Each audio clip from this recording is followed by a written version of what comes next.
Hindu Muslim ಎಲ್ಲಾ ಧರ್ಮದವರಿಗೂ ಒಂದೇ ಕಾನೂನು. ಬಿಜೆಪಿ ಆಡಳಿತದ ರಾಜ್ಯದಲ್ಲೇ ಮೊದಲ ಪ್ರಯೋಗ ಮಾಡಿದ ಮೋದಿ. ಮುಸ್ಲಿಂ ಸಮುದಾಯದ ಜನಸಂಖ್ಯೆ ಏರಿಕೆ ತಡೆಗೆ ಬಿಜೆಪಿ ದೇಶಾದ್ಯಂತ ಯುಸಿಸಿ ಜಾರಿ ಮಾಡುತ್ತಾ ಒಂದು ದೇಶ ಒಂದು ಸಂವಿಧಾನ ಒಪ್ಪುವ ಕಾಂಗ್ರೆಸ್ ಒಂದು ದೇಶ ಒಂದು ಕಾನೂನನ್ನ ಒಪ್ಪುತ್ತಾ ಕೇಂದ್ರದಲ್ಲಿ ನರೇಂದ್ರ ಮೋದಿ ನೇತೃತ್ವದ ಎನ್ಡಿಎ ಸರ್ಕಾರ ಮೂರನೇ ಬಾರಿಗೆ ಅಧಿಕಾರಕ್ಕೆ ಬಂದಿದೆ. ಈ ಹಿಂದಿನ ಕಳೆದ 2 ಅವಧಿಯಲ್ಲಿ ಹೇಳಿದ್ದ ಕೆಲವು ಕಾನೂನುಗಳನ್ನ ಜಾರಿಗೆ ತರ್ತಾ ಇದೆ. ಅದರಲ್ಲಿ ಈಗಾಗಲೇ 370 ಅಂದ್ರೆ ಜಮ್ಮು ಕಾಶ್ಮೀರಕ್ಕೆ ಈ ಹಿಂದೆ ನೀಡಲಾಗಿದ್ದ ವಿಶೇಷ ಸ್ಥಾನಮಾನವನ್ನ ರದ್ದು ಮಾಡಿದ್ರು. ಮುಸ್ಲಿಂ ಮಹಿಳೆಯರಿಗಾಗಿ ತ್ರಿವಳಿ ತಲಾಖನ್ನ ನಿಷೇಧ ಮಾಡಿದ್ರು. ರಾಷ್ಟ್ರೀಯ ಶಿಕ್ಷಣ ನೀತಿಯಂತಹ ಕಾನೂನುಗಳನ್ನ ದೇಶದಲ್ಲಿ ಜಾರಿಗೆ ತಂದಿದ್ರು. ಅದರ ಮುಂದಿನ ಭಾಗವಾಗಿ ಈಗ ಬಿಜೆಪಿ ಆಡಳಿತವಿರತಕ್ಕಂಥ ಉತ್ತರಾಖಂಡದಲ್ಲಿ ಯೂನಿಫಾರ್ಮ್ ಸಿವಿಲ್ ಕೋಡ್ ಇಂಪ್ಲಿಮೆಂಟ್ ಮಾಡುವ ಮೂಲಕ ಮುಂದೆ ದೇಶಾದ್ಯಂತ ಇದರ ಜಾರಿಯ ಮುನ್ಸೂಚನೆಯನ್ನ ಬಿಜೆಪಿ ಕೊಟ್ಟಂಗೆ ಕಾಣ್ತಿದೆ. ಯೂನಿಫಾರ್ಮ್ ಸಿವಿಲ್ ಕೋಡ್ ನಮ್ಮ ಕನ್ನಡದಲ್ಲಿ ಹೇಳಬೇಕಾದ್ರೆ ಸಮಾನ ನಾಗರಿಕ ಕಾಯ್ದೆ ಅಂತ. ಈಗಾಗಲೇ ಗೋವಾ ಈ ಕಾಯ್ದೆಗೆ ಒಳಪಟ್ಟಿದೆ. ಇದೀಗ 2ನೆಯ ರಾಜ್ಯವಾಗಿ ಉತ್ತರಾಖಂಡ ಈ ಸಾಲಿಗೆ ಸೇರಿಕೊಳ್ತಿದೆ. ಇನ್ನು ನಮ್ಮ ರಾಜ್ಯದಲ್ಲೂ ಮೋದಿ ಸರ್ಕಾರದ ಕಾನೂನುಗಳನ್ನ ತಿರಸ್ಕರಿಸುವ ಸಿದ್ದರಾಮಯ್ಯ ಸರ್ಕಾರ ಈ ಹಿಂದೆ ಕೇಂದ್ರದ ಸಿಎಎ ಸೇರಿದಂತೆ ಹಲವು ಕಾನೂನುಗಳನ್ನ ವಿರೋಧಿಸುತ್ತಲೇ ಕಾಂಗ್ರೆಸ್ ಬಂದಿದೆ. ಆದ್ರೆ ನಮ್ಮಲ್ಲೂ ಈ ಯೂನಿಫಾರ್ಮ್ ಸಿವಿಲ್ ಕೋಡ್ ಜಾರಿಗೆ ಬರಬಹುದಾ? ಅದನ್ನ ಈ ಸಿದ್ದರಾಮಯ್ಯ ಸರ್ಕಾರ ಇಂಪ್ಲಿಮೆಂಟ್ ಮಾಡ್ಕೋಬಹುದಾ? ಇದು ಜಾರಿಯಾದ್ರೆ ಏನೆಲ್ಲಾ ಬದಲಾವಣೆಗಳಾಗ್ತವೆ ಅನ್ನೋದನ್ನ ಈ ವಿಡಿಯೋದಲ್ಲಿ ಸಂಪೂರ್ಣವಾಗಿ ನೋಡಬಹುದು. ಉತ್ತರಾಖಂಡ್ ಜಾರಿಗೆ ತಂದಿರೋ ಈ ಸಮಾನ ನಾಗರಿಕ ಕಾಯ್ದೆ ಅಥವಾ ಏಕರೂಪ ನಾಗರಿಕ ಸಂಹಿತೆಯು ಹಲವು ಮಹತ್ವದ ಬದಲಾವಣೆಗಳನ್ನ ಒಳಗೊಂಡಿದೆ. ಅದರಲ್ಲಿ ಮುಖ್ಯವಾಗಿ ವೀಕ್ಷಕರೇ, ಬಹುಪತ್ನಿತ್ವ ಪದ್ಧತಿಗೆ ಇದರಲ್ಲಿ ಮಾನ್ಯತೆ ನೀಡಲಾಗಿಲ್ಲ. ಅಂದ್ರೆ ಯಾವುದೇ ಒಬ್ಬ ಪುರುಷ ಅಥವಾ ಮಹಿಳೆ ಒಂದೇ ಮದುವೆ ಆಗಬೇಕು. ಇನ್ಮುಂದೆ ಮದುವೆಯ ಮುಂಚೆ ಅವರು ಯಾವುದೇ ತರದ ಸಂಬಂಧ ಹೊಂದಿರಬಾರದು. ಈ ಕಾಯ್ದೆಯು ಕೇವಲ ಏಕಪತ್ನಿತ್ವವನ್ನ ಒತ್ತಿ ಹೇಳ್ತದೆ. ಇದಕ್ಕೆ ಸಂಬಂಧಿಸಿದ ಹೆಚ್ಚಿನ ವಿಚಾರಗಳನ್ನ ಕಾಯ್ದೆಯ 4ನೇ ಸೆಕ್ಷನ್ ನಲ್ಲಿ ಹೇಳಲಾಗಿದೆ.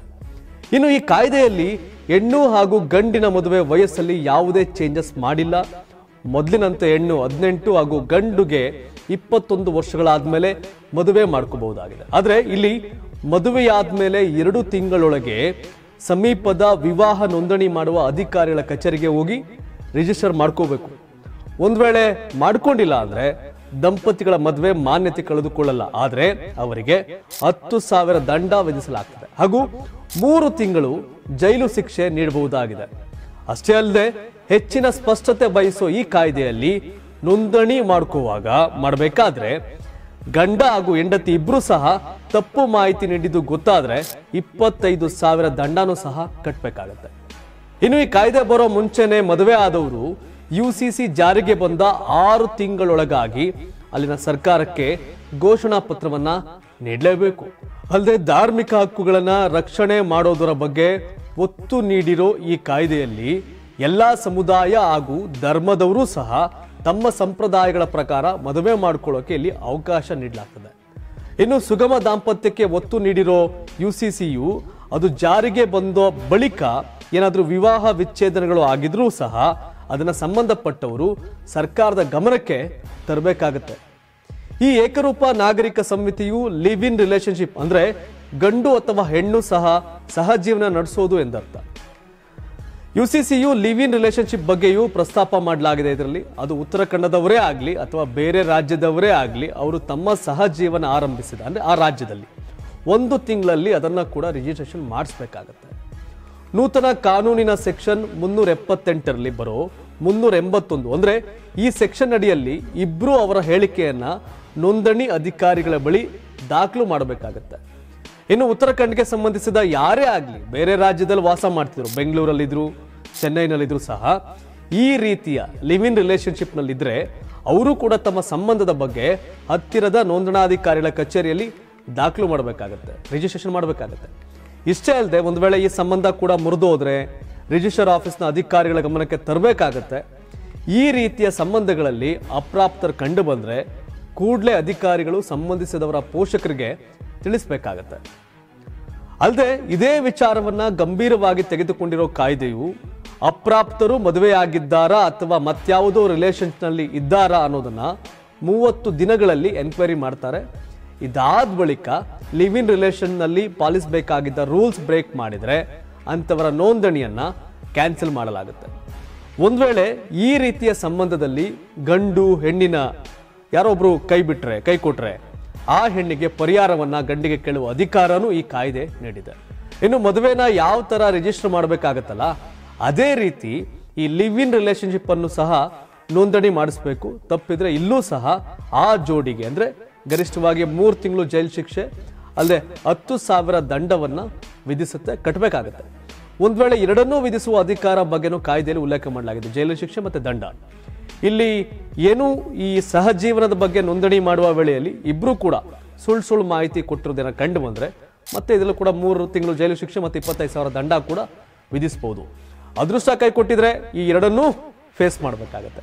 ಅಲ್ಲದೆ ನೋಂದಣಾಧಿಕಾರಿ ನೋಟಿಸ್ ಕೊಟ್ಟರು ಅದನ್ನ ನಿರ್ಲಕ್ಷ್ಯ ಮಾಡಿ ಹಾಗೆ ಬಿಟ್ರೆ ಆಗ್ಲೂ ಈ ಹಿಂದೆ ಹೇಳಿದ 2 ಶಿಕ್ಷೆಗಳನ್ನ ವಿಧಿಸಲು UCCಯಲ್ಲಿ ಅವಕಾಶ ಮಾಡಿಕೊಡಲಾಗಿದೆ.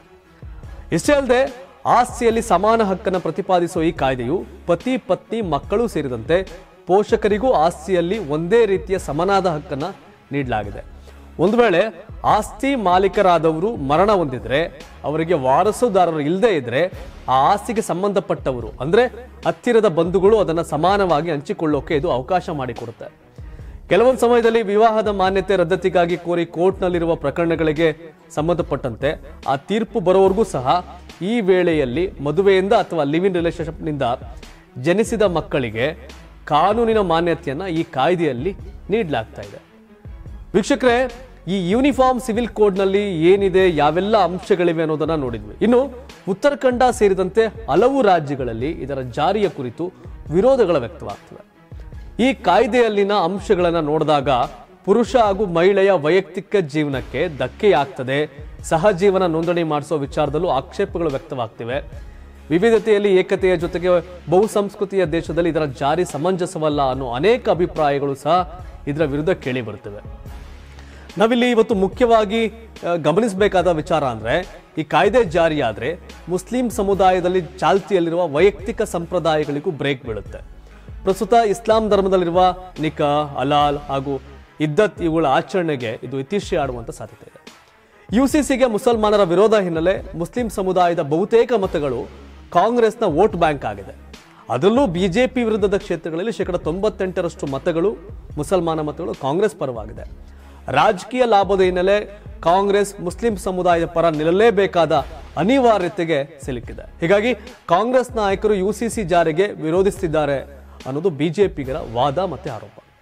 ಮತ್ತೊಂದು ಕಡೆ ಯಾವಾಗ 2019 ಕೇಂದ್ರ ಸರ್ಕಾರ ಇದರ ಬಗ್ಗೆ ಹೇಳ್ತೋ, ಘೋಷಣೆ ಮಾಡ್ತೋ, ಅವಾಗಿನಿಂದಲೂ ಸಹ ಇದಕ್ಕೆ ದೇಶಾದ್ಯಂತ ಪರ ಮತ್ತೆ ವಿರೋಧದ ಮಾತುಗಳು ಚರ್ಚೆ ಆಗ್ತಾನವೆ. ಕಾಯ್ದೆ ವಿರೋಧ ಮಾಡೋರು ದೇಶದಲ್ಲಿ ಅಶಾಂತಿಯ ವಾತಾವರಣ ನಿರ್ಮಾಣ ಆಗುತ್ತೆ ಇದನ್ನು ಜಾರಿ ಮಾಡಿದ್ರೆ ಅಂತ ಹೇಳ್ತಾರೆ. ಭಾರತದಂತಹ ದೇಶದಲ್ಲಿ ಇದರ ಜಾರಿಗೆ ಅವಕಾಶ ನೀಡೋಲ್ಲ ಅಂತ ಕಾಂಗ್ರೆಸ್ ಸೇರಿದಂತೆ ಬಹುತೇಕ ವಿಪಕ್ಷಗಳು ಇದನ್ನ ವಿರೋಧ ಮಾಡ್ತಿದ್ದಾವೆ. ಅಷ್ಟೇ ಅಲ್ಲದೆ ನಮ್ಮ ಕರ್ನಾಟಕ ರಾಜ್ಯದಲ್ಲೂ ಈ ಹಿಂದೆ ಮೋದಿ ಸರ್ಕಾರದ ನಿರ್ಧಾರಗಳನ್ನ ಕಟುವಾಗಿ ಟೀಕಿಸುತ್ತಾ ಕೇಂದ್ರದ ನೀತಿಗಳನ್ನ ವಿರೋಧ ಮಾಡ್ತಿರ್ತಕ್ಕಂಥ CM ಸಿದ್ದರಾಮಯ್ಯ ನೇತೃತ್ವದ ಕಾಂಗ್ರೆಸ್ ಸರ್ಕಾರ ಈ ಕಾಯ್ದೆಯನ್ನ ಸುತಾರಾಮ್ ಒಪ್ಪೋ ಮಾತೇ ಇಲ್ಲ. ಯಾಕಂದ್ರೆ ಈ ಮೊದಲಿಂದೂ ಸಹ ನಾವು ರಾಜ್ಯ ಕಾಂಗ್ರೆಸ್ ಪಕ್ಷವನ್ನ ಸರ್ಕಾರವನ್ನ ಗಮನಿಸಿದಾಗ ಬಹುತೇಕ ಮೋದಿ ಸರ್ಕಾರದ ನಿಲುವುಗಳಿಗೆ ಹೆಚ್ಚು ಕಮ್ಮಿ ಆಗಲೇ ಗೇಟ್ ಪಾಸ್ ನೀಡಿರೋ ಉದಾಹರಣೆಗಳನ್ನ ನಾವು ನೋಡಬಹುದು. ಈಗಾಗಲೇ CA ವಿರುದ್ಧ ದೊಡ್ಡ ಹೋರಾಟ ಆಗಿತ್ತು ರಾಜ್ಯದಲ್ಲಿ ಕಾಂಗ್ರೆಸ್ನಿಂದ. ಇತ್ತೀಚೆಗೆ ರಾಷ್ಟ್ರೀಯ ಶಿಕ್ಷಣ ನೀತಿ ಅದನ್ನು ಕೂಡ ವಿರೋಧ ಮಾಡ್ತು ರಾಜ್ಯ ಸರ್ಕಾರ. ಹೀಗೆ ಸಿದ್ದರಾಮಯ್ಯ ಸರ್ಕಾರ ತನ್ನದೇ ಆದ ಹಾದಿಯಲ್ಲಿ ಸಾಕ್ತಾ ಇದೆ. ಇನ್ನು ಈ ವಿಚಾರದಲ್ಲೂ ಸಹ ರಾಜ್ಯ ಸರ್ಕಾರ ಅದೇ ಗಟ್ಟಿ ನಿಲುವನ್ನ ಹೊಂದಿದೆ UCC ವಿಚಾರದಲ್ಲಿ ಅಂತ ಹೇಳ್ಬೋದು. ಇನ್ನು UCCಯನ್ನು ನಮ್ಮ ರಾಜ್ಯದಲ್ಲಿ ಅಳವಡಿಕೆಗೆ CM ಸಿದ್ದರಾಮಯ್ಯ ಮುಂದೆ ಬರಲು ಸಾಧ್ಯನೇ ಇಲ್ಲ ಅಂತ ಹೇಳಬೇಕಾಗುತ್ತೆ. ಯಾಕಂದ್ರೆ ಕಾಂಗ್ರೆಸ್ ಸಹಜವಾಗಿ ವಿರೋಧ ಮಾಡುತ್ತೆ. ಇನ್ನು ಬಿಜೆಪಿ ಹಾಗೂ ಮೋದಿ ವಿರುದ್ಧದ ನಿಲುವಿರೋ ಕಾಂಗ್ರೆಸ್ ಸೇರಿದಂತೆ ತಮಿಳುನಾಡಿನ DMK, ಕೇರಳದ ಎಡಪಕ್ಷಗಳು ಒಳಗೊಂಡ INDA ಮೈತ್ರಿಕೂಟ UCC ಜಾರಿಯನ್ನ ಮಾಡೋಕೆ ಬಿಡೋದಿಲ್ಲ. ಇನ್ನು UCC ಪರವಾಗಿ ಬಹುತೇಕ ಬಿಜೆಪಿ ಆಡಳಿತದ ರಾಜ್ಯ ಸರ್ಕಾರಗಳು ಹಾಗೂ NDA ಮೈತ್ರಿಕೂಟದ ರಾಜ್ಯಗಳು ಇದನ್ನ ಜಾರಿ ಮಾಡೋಕೆ ಯಾವುದೇ ವಿರೋಧ ಇಲ್ಲ. ಅಲ್ಲದೆ ಈಗಾಗಲೇ ಚಿಕ್ಕ ರಾಜ್ಯ ಗೋವಾದಲ್ಲಿ UCC ಮಾದರಿಯ ರೂಲ್ಸ್ ಚಾಲ್ತಿಯಲ್ಲಿದೆ. ಇದೀಗ ಎರಡನೇ ರಾಜ್ಯವಾಗಿ ಬಿಜೆಪಿ ಆಡಳಿತ ಇರತಕ್ಕಂಥ ಉತ್ತರಾಖಂಡ ಇದನ್ನ ಅಳವಡಿಸಿಕೊಳ್ಳುವ ಮೂಲಕ ಮೋದಿ ಸರ್ಕಾರದ ಕಾಯ್ದೆಗೆ ಬಹುತೇಕ ಬಹುಪರ ಕೇಳಿದೆ ಎನ್ಬಹುದು. ಇದಾದ ಬಳಿಕ 3ನೇ ರಾಜ್ಯದ ಸಾಲಿಗೆ ಗುಜರಾತ್ ಹಾಗೂ 4ನೇ ರಾಜ್ಯವಾಗಿ ಅಸ್ಸಾಂ ರಾಜ್ಯಗಳು ಈ ಯೂನಿಫಾರ್ಮ್ ಸಿವಿಲ್ ಕೋಡ್ ಅನ್ನ ಅಳವಡಿಸಿಕೊಳ್ಳುವ ಸಾಧ್ಯತೆಗಳು ಕಂಡು ಬರ್ತಾ ಇದೆ. ಇನ್ನು ಫೈನಲಿ ಮೋದಿ ಸರ್ಕಾರ ಜಾರಿಗೆ ತಂದ ಬಹುತೇಕ ಕಾಯ್ದೆಗಳನ್ನೆಲ್ಲ ಬಿಜೆಪಿ ಆಡಳಿತವಿರುವ ರಾಜ್ಯಗಳು ಜಾರಿಗೆ ತಂದಿರೋದು ಗಮನಾರ್ಹವಾಗ್ತಿದೆ.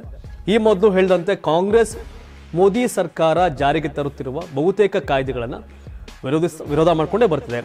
ಒನ್ ನೇಷನ್ ಒನ್ ಎಲೆಕ್ಷನ್ ಮಸೂದೆಯನ್ನು ಕೂಡ ಈಗಾಗಲೇ ವಿರೋಧ ಮಾಡ್ತಿದೆ. ಅದು ಮಾಡ್ಲಿಕ್ಕೆ ಸಾಧ್ಯ ಇಲ್ಲ, ಒನ್ ನೇಷನ್ ಒನ್ ಎಲೆಕ್ಷನ್ ಬೇಡ ಅಂತ. ಸೊ ಏಕರೂಪ ನಾಗರಿಕ ಸಮಿತಿಯನ್ನು ಸಹ ಒಪ್ಪಿಕೊಳ್ಳುವ ಮನಸ್ಥಿತಿಯಲ್ಲಿ ಕಾಂಗ್ರೆಸ್ ಇರಲ್ಲ, ಅದು ಆಗಲೇ ಗೊತ್ತಾಗಿದೆ. ಯಾಕಂದ್ರೆ NEP ಸೇರಿದಂತೆ ಎಲ್ಲಾ ಕಾನೂನುಗಳನ್ನ ಜಾರಿಗೆ ತರೋಕೆ ಅಡ್ಡಿಪಡಿಸಿದಂತ ಕಾಂಗ್ರೆಸ್ ಇದು ಸಂವಿಧಾನದ ಮೇಲೆ ಬಿಜೆಪಿ ಸರ್ಕಾರ ಹಾಗೂ ನರೇಂದ್ರ ಮೋದಿ ನಡೆಸಿರ್ತಕ್ಕಂಥ ದಾಳಿ ಅಂತ ಟೀಕೆ ಮಾಡ್ತಿದೆ. ಈ ಎಲ್ಲಾ ಬೆಳವಣಿಗೆಗಳ ನಡುವೆ ಕೂಡ ತಮ್ಮ ಆಡಳಿತವಿರುವ ಅಂದ್ರೆ ಬಿಜೆಪಿ ಆಡಳಿತ ಇರತಕ್ಕಂಥ ಎಲ್ಲಾ ರಾಜ್ಯಗಳಲ್ಲೂ ಪ್ರಾಯೋಗಿಕವಾಗಿ ಮೋದಿ ಸರ್ಕಾರ ಹಂತವಾಗಿ ಇದನ್ನ ಜಾರಿ ತರಲಿಕ್ಕೆ ಮುಂದಾಗಿದೆ. ಇಡೀ ದೇಶಾದ್ಯಂತ ಇದನ್ನು ಜಾರಿಗೆ ತಂದ್ರೆ ಏನು ಎತ್ತ ಅನ್ನೋ ಪ್ರಶ್ನೆ ಸಹಜವಾಗಿ ಕಾಡುತ್ತೆ. ರಾಮ ಮಂದಿರ ಕಟ್ಟೋದಾಗ್ಬೋದು, ಜಮ್ಮು ಕಾಶ್ಮೀರಕ್ಕೆ ವಿಶೇಷ ಸ್ಥಾನಮಾನದ ಲೆಕ್ಕಾಚಾರ, ಇವೆಲ್ಲವನ್ನು ನೋಡಿದಾಗ ಒಂದು ದೇಶ ಒಂದು ಚುನಾವಣೆ, ಒಂದು ದೇಶ ಒಂದು ಕಾನೂನು, ಇವೆಲ್ಲವನ್ನು ಕೂಡ ಜಾರಿ ಮಾಡಿ one nation one ration card ಇವೆಲ್ಲ ಮಾಡೇ ತೀರ್ತಾರೆ ಅಂತ ಕಾಣುತ್ತೆ ನರೇಂದ್ರ ಮೋದಿ ಸರ್ಕಾರದವರು. ಬಟ್ ಗೊತ್ತಿಲ್ಲ ನಿಮ್ಮ ಪ್ರಕಾರ ಏನು? ಇಡೀ ದೇಶಕ್ಕೆ ಎಲ್ಲ ಧರ್ಮೀಯರಿಗೂ ಎಲ್ರಿಗೂ ಒಂದೇ ಕಾನೂನು ಇರಬೇಕಾ? ಈ ಕಾನೂನಿನ ಬಗ್ಗೆ ತಮ್ಮ ಅಭಿಪ್ರಾಯ ಏನು? ಯೂನಿಫಾರ್ಮ್ ಸಿವಿಲ್ ಕೋಡ್ ಬಗ್ಗೆ ತಾವೇನು ಹೇಳ್ತೀರಿ? ಜಾರಿ ಮಾಡಬೇಕಾ ದೇಶಾದ್ಯಂತ?